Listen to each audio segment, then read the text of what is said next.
Hello all. इस lecture में हम एंट्री करेंगे। दो एंट्री हैं, एकदम एक जैसी लगती हैं, लेकिन उनमें क्या डिफरेंस है ये हम देखते हैं। तो sold goods costing ₹15,000 at a profit of 20% to Mohan. देखो नाम आया है, तो जब नाम आया है और कैश के बारे में कोई बात नहीं करी गई है तो ये उधार है। ठीक है। तो यहाँ पे आप सेल्स वैल्यू कैसे निकालोगे? कॉस्ट कितनी है? 15,000 है। इसमें आप प्रॉफिट जोड़ दो। प्रॉफिट है 20%, 15,000 का 20% कितना होता है? 3,000 होता है। ठीक है। तो ये 18,000 रुपये आपकी क्या आ गई? Sales value. ठीक है, या फिर सेल्स प्राइस बोल सकते हो आप। तो सेल्स की जो एंट्री होती है वो सेल्स प्राइस से होती है, तो हम जब सेल की एंट्री करेंगे तो ये एंट्री लेंगे, कॉस्ट वाली एंट्री नहीं लेंगे, ना प्रॉफिट लेंगे। ठीक है।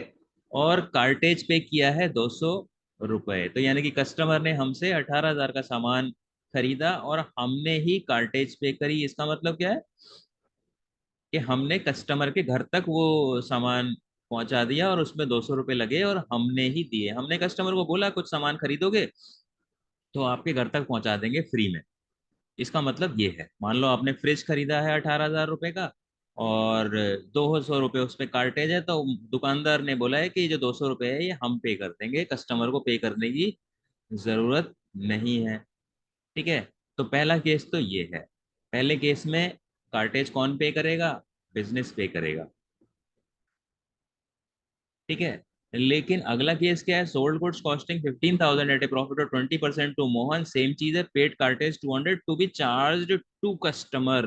तो यानी कि यहाँ क्या मतलब है कि मार्केट में डिमांड ज्यादा चल रही है और कस्टमर बहुत आ रहे हैं, तो आपने कस्टमर को बोला कि आपकी जिम्मेदारी है, 200 रुपये आप ही पे करोगे, लेकिन पे हमने ही किए हैं। ठीक है, यानी कि हम कस्टमर से वसूल लेंगे। यानी कि कस्टमर का जब बिल बनाएंगे ना, कस्टमर का बिल 18,000 तो सेल्स का बनाएंगे आइटम का, और 200 रुपये उसमें ऐड कर देंगे। अब हम कस्टमर से कितने पैसे लेंगे? 18,200। ठीक है। तो यानी कि यहाँ पे दो अलग अलग केसेस हैं। पहले केसेस में कार्टेज बिजनेस ने पे की है, और दूसरे केसेस में वो जो कार्टेज बिजनेस ने पे करी है, लेकिन कौन किससे वसूली जाएगी? कस्टमर से वसूली जाएगी। ठीक है। तो पहले केस में एंट्री आप क्या बनाओगे?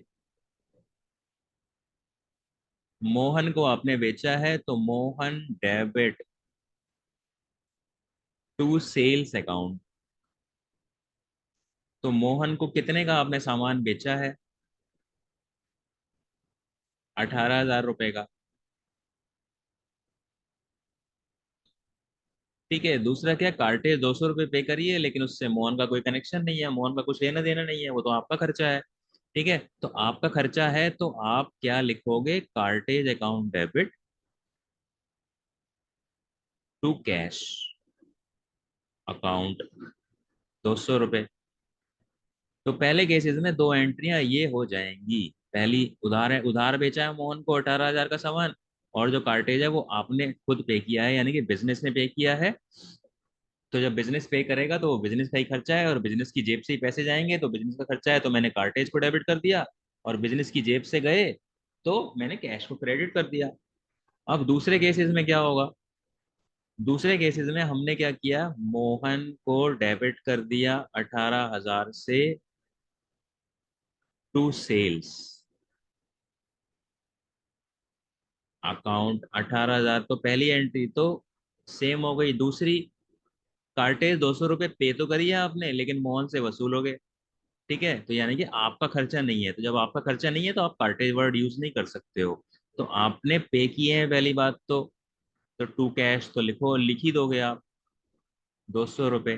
ठीक है। लेकिन ये आपका खर्चा नहीं है, तो आप कार्टेज नहीं लिखोगे, आप किससे वसूलोगे? मोहन से। तो जिससे आप वसूलोगे उसका नाम लिख दो, मोहन डेबिट 200 रुपये।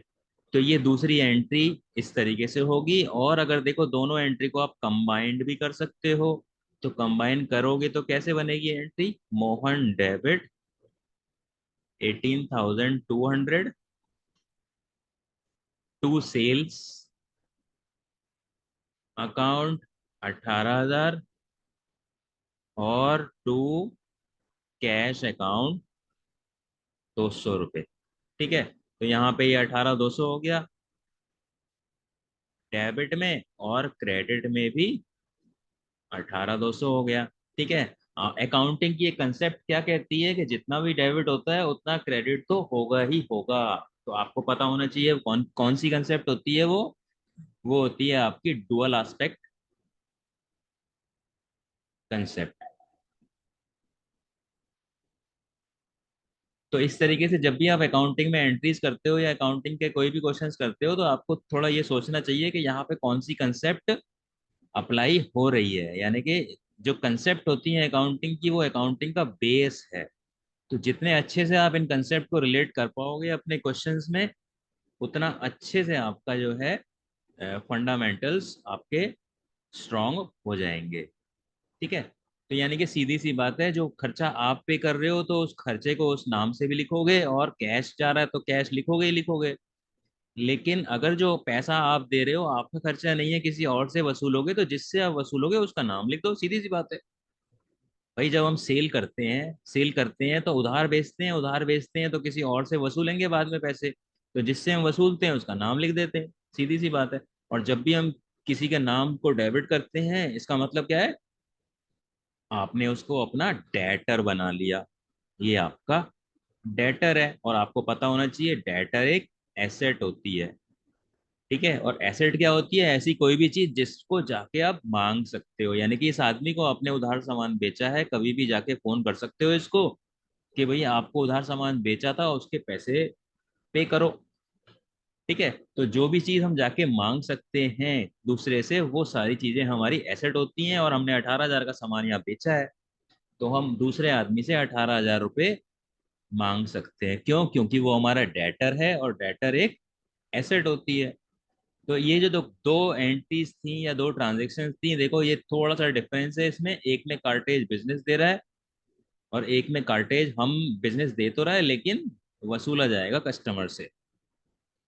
तो इस तरीके के केसेस में नॉर्मली क्या है, गलतियां हो जाती हैं। तो आप इसको देखो और समझो, जिससे कि आप गलती ना कर पाओ अगर इस तरीके का क्वेश्चन आपके एग्जाम में आता है तो। So that is it for this lecture, thank you.